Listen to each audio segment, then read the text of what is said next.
ప్రభుత్వం చేస్తుంది. ఓవరాల్గా మా రాయలసీమ ప్రాంతం అంటే ఎలాగో నిర్లక్ష్యానికి గురి అయిపోయింది. ఇప్పటికీ కూడా ఇబ్బందికరమైన పరిస్థితులు మా ప్రాంతంలో ఉంది అని చెప్పేసి నేను పలు విధాలుగా కూడా ఈ ప్రభుత్వాన్ని ప్రశ్నించడం జరిగింది. ఇక్కడున్న కూటమి నేతలకు అందరికీ. మాతో పాటు వెనుకబడి జిల్లాని శ్రీకాకుళం, విజయనగరము ఇలాంటి ప్రాంతాల్లో తీరా చూస్తే అమరావతి అని, క్యాపిటల్ అని, ఇక్కడ ఏదో జరిగిపోతుందని ప్రజలందరినీ కూడా మభ్యపెట్టే ప్రయత్నం ఈ కూటమి ప్రభుత్వం చేస్తుంది. ఈరోజు చూసినామంటే మార్పు మొదలైంది, డెఫినెట్గా మార్పు మొదలైంది, జనాల్లో మార్పు మొదలైంది. జనాలు తెలుసుకునే ప్రయత్నం చేస్తున్నారు ఏం జరుగుతుందో అని చెప్పి. రాష్ట్రం మళ్ళీ కోలుకుంటుందని, కోలుకోవటం లేదైనా నిజానిజాలు తెలుసుకునే ప్రయత్నం చేస్తుంది. ఎందుకంటే మనకు అందరికీ తెలిసినదే, రాజధాని ప్రాంతంలో ఎటువంటి అవినీతి కార్యక్రమాలు జరిగినాయో. కిలోమీటర్కి 180 కోట్ల రూపాయలతో యాక్సిస్ రోడ్డు అనుసంధానం కావచ్చు, వరద నివారణకు ఎత్తిపోతల ద్వారా ఏ విధంగా దోపిడీ జరిగిందో మనందరికీ తెలిసినదే. అదేవిధంగా ఇప్పటికీ 47,000 కోట్ల రూపాయలకు సంబంధించిన అప్పు తీసుకొని వచ్చే కార్యక్రమం చేస్తూ అది ఏ విధంగా పనుల రూపంలో, పర్సెంటేజ్ రూపంలో ఏ విధంగా ఇక్కడ దోపిడీ గురవుతోందో మనమందరం కూడా మన కళ్ళెదుటే కనపడుతున్న అంశం. ఇవన్నీ వదిలేయండి. రాజధాని ప్రాంతంలో ఇప్పటికే మొదటి విడతలో ఇచ్చిన భూములు ఇచ్చిన రైతులకు వారి పరిస్థితి అతిగతి లేని పరిస్థితులలో ఇక్కడ రైతాంగం కానీ, ఇక్కడ ప్లాట్లు ఇచ్చిన రైతులు ఉన్నారు. రోజు మేము చూస్తూ ఉంటాం, సిఆర్డీ ఆఫీస్కి పోయినామంట, మేము అక్కడ 3 రోజులు, 6 రోజులు, 7 రోజులు ఎదురు చూస్తున్నాము, ఎవరే కానీ మమ్మల్ని పట్టించుకున్న దాఖలాలు లేవు అని చెప్పేసి రైతుల యొక్క బాధను చూస్తూ ఉంటాం. ఇక్కడ వారికి వాళ్ళ భూమి ఇచ్చిన తర్వాత వాళ్ళ ప్లాట్లు ఎక్కడ వస్తాయో తెలియదు, ఏమొస్తాయో తెలియదు. మమ్మల్ని అంటే ఇగ్నోర్ చేసినారు. మా ప్రాంతాన్ని అంతా కూడా ఏ విధంగా భ్రష్టు పట్టించాలో ఆ విధంగా భ్రష్టు పట్టించినారు. ఇక్కడ మిమ్మల్ని నమ్మి చేసిన వాళ్ళకు మీరేం చేస్తున్నారో అర్థం చేసుకోండి. ఈరోజు నిన్న చూస్తే ఆశ్చర్యకరమైంది ఏంటంటే, రాజధాని 2వ దశ దానిలకు 709 చదరపు కిలోమీటర్లతో మాస్టర్ ప్లాన్, అంటే 175 ఎకరాలు దగ్గర దీనికి కావాలి అని చెప్పేసి. ఎవరిని నాశనం చేయడానికి? పచ్చని 3 ఉండి 3 పంటలు వచ్చే ఈ ప్రాంతంలో ఇక్కడ ఏదో జరిగిపోతుంది, ఎక్కడా లేని విధంగా అభివృద్ధి చేస్తాము అని చెప్పేసి నమ్మబలికి ఆ రైతుల దగ్గర అంతా వ్యవసాయ భూమి తీసుకొని ప్లాట్లు ఇస్తామని చెప్పేసిన మీరు ఈరోజు ఇక్కడ ఈ ప్రాంతానికి చేస్తున్నది ఏంటి? వాళ్ళకు ప్లాట్లకు చూపించకపోగా 2వ దశ, 3వ దశ, ఇంకా ఒక ఎయిర్పోర్ట్ కావాలి అని చెప్పి దాని మీద చాలామంది చాలా విధాలుగా మాట్లాడినారు. ఎందుకు ఆ ఎయిర్పోర్ట్ ఎందుకు కావాలి, పక్కనే గన్నవరం ఉందిగా, ఎందుకు అంత పెద్ద రైల్వే స్టేషన్ కావాలి, ఈ విధంగా చాలామంది మాట్లాడినారు. కానీ ఎందుకు మీరు ఈ విధంగా మోసం చేస్తున్నారు ఈ ప్రాంత ప్రజల్ని? మీరందరూ కూడా మీరందరూ కూడా ఆలోచించుకోండి. ఏదో మేము వ్యతిరేకమో ఇంకోటి వ్యతిరేకమో కాదు. ఇక్కడ ఈ ప్రాంతంలో ఉన్న ఈ రైతాంగానికి ఇచ్చిన భూమికి మీరు ఏ విధంగా వాళ్ళని కాంపెన్సేట్ చేసి ఇస్తున్నారు? మీరు నిన్న రిపబ్లిక్ డే దాంట్లో చూస్తేనే ఎంత డొల్లగా ఉందో అర్థమవుతోంది. మీరు చేసిన పెరేడ్లోనే ఎప్పుడో 14 నుంచి 19 వరకు కట్టించిన స్టాఫ్ క్వార్టర్స్ని చూపించేసి మీరు చేసే ప్రయత్నం చేస్తున్నారు. ఏమన్నా అంటే నీళ్లు పంప్సెట్లు కొట్టాలా, పంప్సెట్లకు 300 కోట్లు అవుతుంది, 400 కోట్లు అవుతుంది, 500 కోట్లు. దేశంలో ఎవడైనా కానీ కంపచెట్లు తీయడానికి 330 కోట్లు వాడతారండి? ఇదేం ఒక రోజుతో ఆగిపోయేదే? ప్రతి సంవత్సరం పీకాల్సిన కంపచెట్లే కదా, ఒక పూటతో ఆగిపోయే కంపచెట్ల. మళ్ళీ వర్షం పడుతుంది, మళ్ళీ కంపచెట్లు వస్తుంది. మళ్ళీ ఏమైనా ఈ ప్రాంతంలో జరిగి ఉంది అంటే అది కంపచెట్లు తీసేది, దాంట్లో దోపిడీ మాత్రం లేదు. కేవలం పనుల రూపంలో పర్సంటేజీలు దోచుకోవడానికి మాత్రమే ఈ ప్రభుత్వం పనిచేస్తుంది. ఎక్కడో చూసే లోకేష్ ఇంతవరకు మాట్లాడతా మేమేం చేయగలుగుతామో, అన్నీ అనుకునే అన్నీ చేయలేం కదా అనే పద్ధతిలో ఏదో పార్లమెంటరీ వాళ్ళ మీటింగ్లో మాట్లాడడం జరిగింది. కాబట్టి మీరందరూ కూడా, మనందరం కూడా ఆలోచించాల్సింది, జనాల్ని ఏ విధంగా మోసం చేస్తున్నారు, ఏ విధంగా వాళ్ళు ఇచ్చిన హామీలు. నిన్న ఎక్కడో ఎన్డీటీవీ ఇంటర్వ్యూలో చూసినాం, 20 లక్షల కోట్లు తీసుకొని వచ్చినామని, మళ్ళీ 20 మిలియన్ జాబ్స్ అనే ఏదో తీసుకొని వచ్చినా, మళ్ళీ దాన్ని సరి చేసుకునే ప్రయత్నం చేసినారు. 20 లక్షల ఉద్యోగాలు ఎక్కడికి వచ్చినాయిపా? డేటా రిలీజ్ చేయండి, ఏ కంపెనీలలో ఎన్నెన్ని ఉద్యోగాలు ఇచ్చినామో రిలీజ్ చేయండి. రిలీజ్ చేసే స్థితిలో మీరున్నారా? ప్రతి ఒక్క చోట కూడా ఒక దోపిడీ చేసే కార్యక్రమాలు తప్ప వేరేది ఏదే కానీ ఈ ప్రాంతంలో కనపడటం లేదు. అంతకు మించి మిగతా చోట్ల ఏమైనా చేస్తున్నారా అంటే అది లేదు. తెచ్చిన అప్పంతా ఎక్కడికి పోతోంది? ఇక్కడ మేము అడగదలుచుకునేది ఒకటే, తెచ్చిన డబ్బులంతా ఎక్కడికి పోతున్నాయి? ఈ ప్రాంతంలో అభివృద్ధి పేరుతో తీసుకొని వస్తున్న నిధులు ఇక్కడ అభివృద్ధి జరగటం లేదు. అది జరగకపోగా ఇంకా భూమి కావాలి, భూమి కావాలి, భూమి కావాలి అన్నారు. మీరు చేస్తున్న దానికి చూస్తే అంటే ఇటువైపు నెల్లూరు సరిపోదు, ఇటువైపు చూస్తే భీమవరం వరకు కూడా భూములు సరిపోవు. మేము కోరుకునేది ఒకటే, మేము ఈ ప్రాంతానికి వ్యతిరేకంగా కానీ ఇంకో విధంగా కాదు, ఇక్కడ చూపిస్తున్నటువంటి శ్రద్ధ మిగతా ప్రాంతాల మీద చూపించండి. అన్ని ప్రాంతాలు సమతుల్యంగా ఉండాలి అనేది మేము కోరుకుంటుంది. వైఎస్ఆర్ కాంగ్రెస్ పార్టీ నుంచి మొదటి నుంచి కూడా కోరుకునేది, ఆలోచన చేసేది అన్ని ప్రాంతాలు కూడా సమానంగా చూడాలి, ఆ విధంగా ముందుకు అడుగులు వేయాలనే దాని మీదనే కోరుకుంటున్నాం. ఈరోజు ఇంకా జనాలు మభ్యపెట్టే కార్యక్రమం చేయొద్దండి. ఇప్పటికే మీ సూపర్ 6 హామీల వల్ల మోసపోయినాం, దగాపడ్డాం. ఇప్పటికీ కూడా ఇంకా అంతా బాగుంది, కేవలం మీరు అటెన్షన్ డైవర్స్ కోసము ఏదో ఎక్కడో దోపిడీలు గొడవలు చేయడము, కేసులు పెట్టడము, దీనిల మీద చూపిస్తున్న శ్రద్ధ పరిపాలన మీద చూపించడం లేదు. పరిపాలన మీద మీకు అస్సలు కంప్లీట్గా అబ్జల్యూట్గా ఫెయిల్ అయినారు. మీరు చూడండి, ఎక్కడైనా కావచ్చు, మీరు జరుగుతున్న ప్రతి క్రమంలోనూ కూడా దౌర్జన్యాలు, దోపిడీలు. కోడినికి వస్తే కేసు అంటారు, గొర్రెనికి వేస్తే కేసు అంటారు, మనుషుల్ని చంపితే కూడా వాళ్ళని పెద్దగా శిక్షించలేని పరిస్థితిలో మీరున్నారు. కాబట్టి ఈరోజు వైఎస్ఆర్సీపీ తరఫున ఒకటే మేము అడుగుతున్నాం, అన్ని ప్రాంతాలు సమగ్ర అభివృద్ధి చేయండి. కేవలం పేపర్ల మీద కాదు, ఫీల్డ్ లెవెల్లో అభివృద్ధి చేయాలి.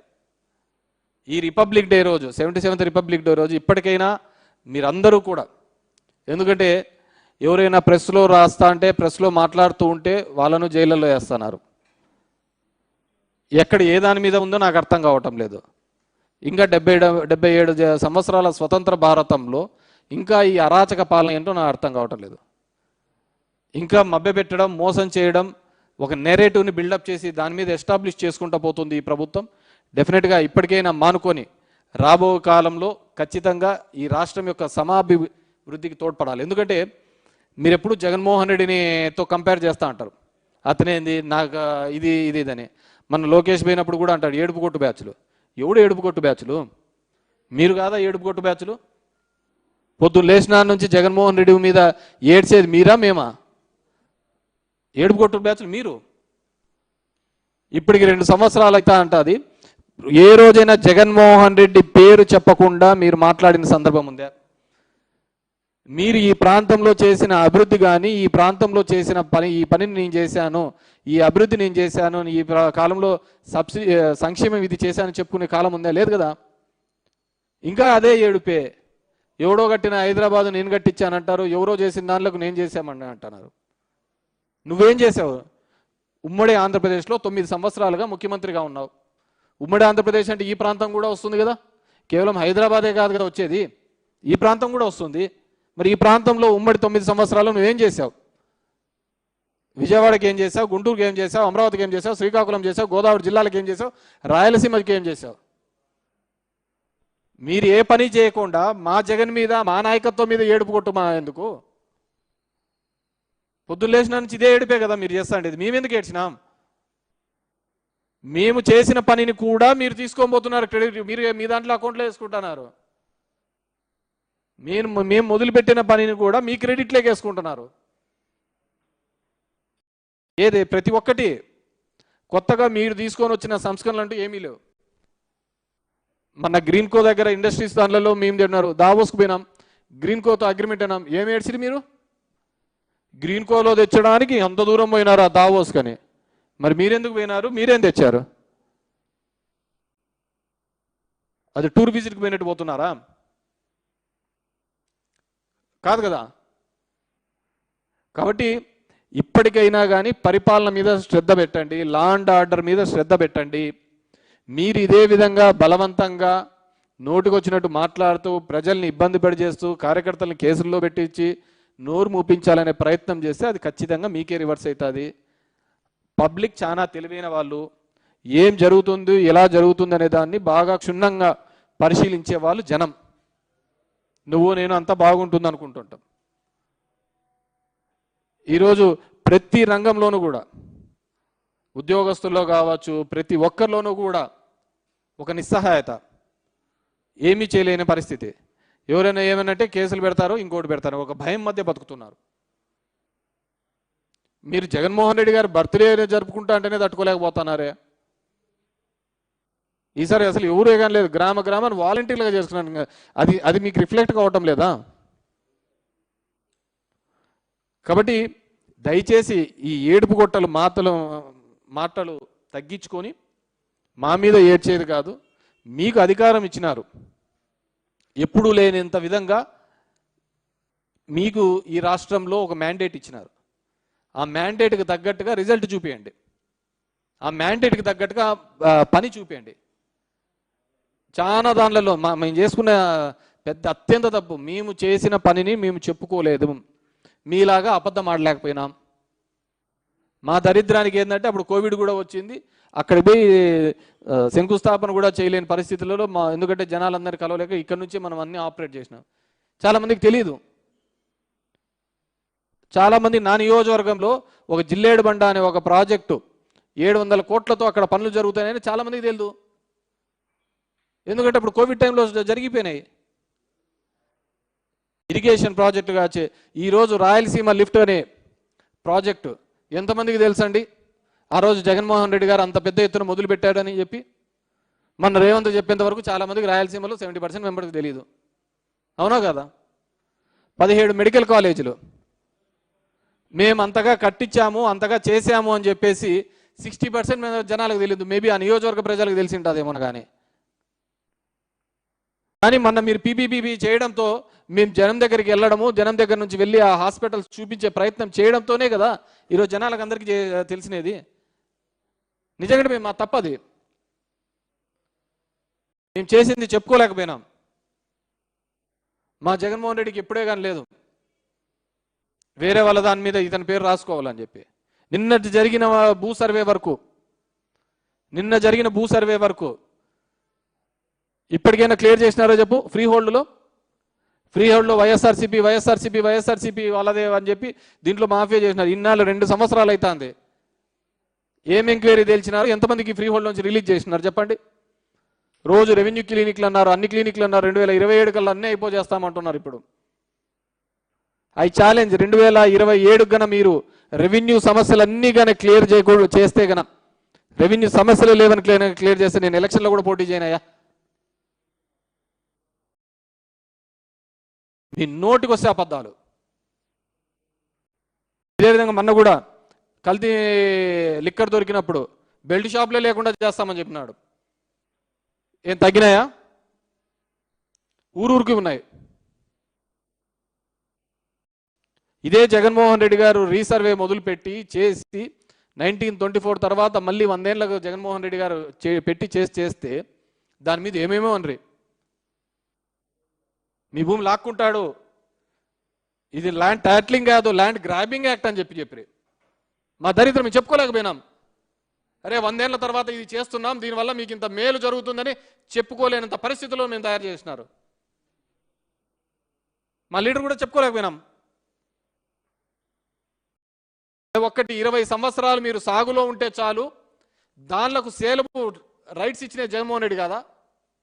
అంటే ప్రభుత్వ భూమిలో కూడా మీరు సాగులో 20 సంవత్సరాలు ఎటువంటి లావాదేవీలు జరుపుకోకుండా ఉంటే 2004 నుంచి 2024 వరకు ఆ భూమి క్రయ విక్రయాలు చేసుకోవడానికి కూడా అధికారం ఇచ్చిన జగన్మోహన్ రెడ్డి మీ భూములు కాజేస్తున్నాడంటే ఎలా నమ్మగలిగినారు? ఏమంటే చంద్రబాబు నమ్మించినాడు. రోజు ఫోన్లే, మీ భూమి ఎత్తపోతున్నారు అని ఫోన్లు చేస్తానంటే జనాలు ఏం చేస్తారు? మీకు కూడా సగం మందికి తెలియదు. 20 సంవత్సరాల భూమిలో మీరు గన ఉంటే గన, అది ప్రభుత్వ భూమిలో మీకు పట్టా ఉండి 20 సంవత్సరాలు మీ చేతిలో ఉంటే గన దాని క్రయ విక్రయాలు కూడా చేసుకోవచ్చు. డికేటి భూమిలో గతంలో ఎప్పుడు ఉండేది? 1954 కంటే ముందు ఉండేది మాత్రమే రిజిస్ట్రేషన్ క్రయ విక్రయాలు చేసుకునేకి, జీవో నెంబర్ 585 ప్రకారం. 22 లక్షల ఎకరాలు వేసినది ఎవరు? చంద్రబాబు నాయుడు గారు కదా.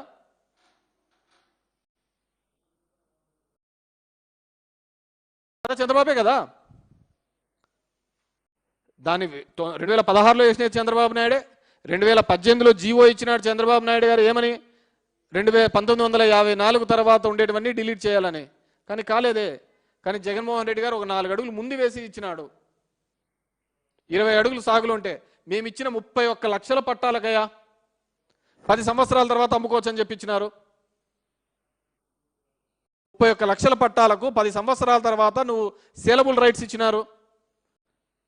అలాంటిది జగన్మోహన్ రెడ్డి మీ భూములన్నీ కాజేస్తాడు. ఎవరు కాజేస్తున్నట్టు? నీకు అమ్మేదానికి కొనేదానికి ఒక రైట్ హక్కును కల్పించి ఒక చట్టం తీసుకొని వచ్చిన జగన్మోహన్ రెడ్డి మీ పట్టా ల్యాండ్ సొంత ల్యాండ్ను కాజేస్తామంటే ఎలా నమ్మినారు? ఎందుకు నమ్మరు అంటే చంద్రబాబు నాయుడు గారు చేసే మ్యానిపులేషన్ ఆ విధంగా ఉంటుంది. ఒక నేరేటివ్ని బిల్డప్ చేయడం, కింది నుంచి అదే. సాయి ప్రసాద్ కదా రోజు సీసీఎల్ఏ ఉండేది, కాబోయే సిఎస్ అంటారు, చంద్రబాబు బంధువు అంటాడు. ఆ రోజు చీఫ్ సెక్రటరీ సీసీఎల్ఏగా ఉండేది ఎవరు? సాయి ప్రసాద్ కదా. ఆయన కాదా ఇవన్నీ రూపొందించినది? ఎలా బౌండరీస్ ఉండాలి, ఏ విధంగా ఉండాలని చెప్పి మా కర్మ అంతే. ఈరోజు ప్రతి ఒక్కరితోనూ కూడా అది తెలుసుకుంటున్నారు. నేను అదే అనేది, ప్రజలు తెలుసుకుంటున్నారు. మార్పు ఖచ్చితంగా మొదలైంది. ఆ మార్పు ఖచ్చితంగా కూటమి వినాశనానికి ఉంటుంది. రాబో రోజులలో ఇంకా జనాలకు ఎవరు తెలియజేస్తున్నారు ఏది మంచి ఏది చెడు అంటే అది చంద్రబాబు నాయుడు తెలుగుదేశం పార్టీనే తెలియజేస్తుంది.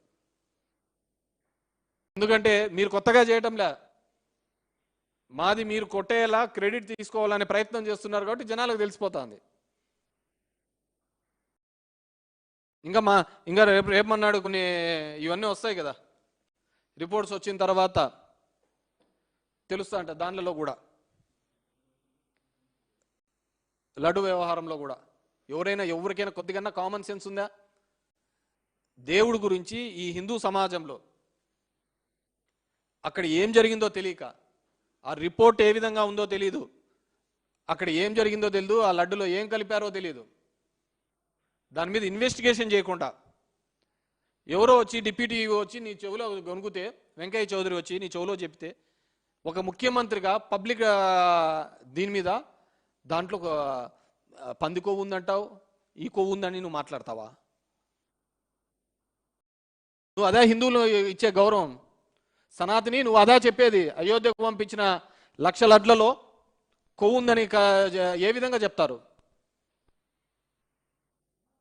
అది ఈ హిందూ సమాజాన్ని అవహేళన చేసినట్టు కాదా?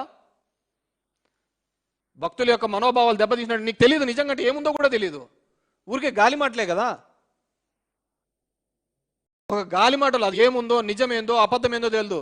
లాస్ట్కు సుప్రీంకోర్టుకు పోతే సుప్రీంకోర్టు డైరెక్షన్ ఇచ్చింది దీని గురించి మాట్లాడద్దండి అయ్యా అని చెప్పేసి, అన్లెస్ ద రిపోర్ట్ వచ్చేంత వరకు ఏమీ మాట్లాడద్దండి అని చెప్పేసి. ఎవడికి వాడు కథనాలే.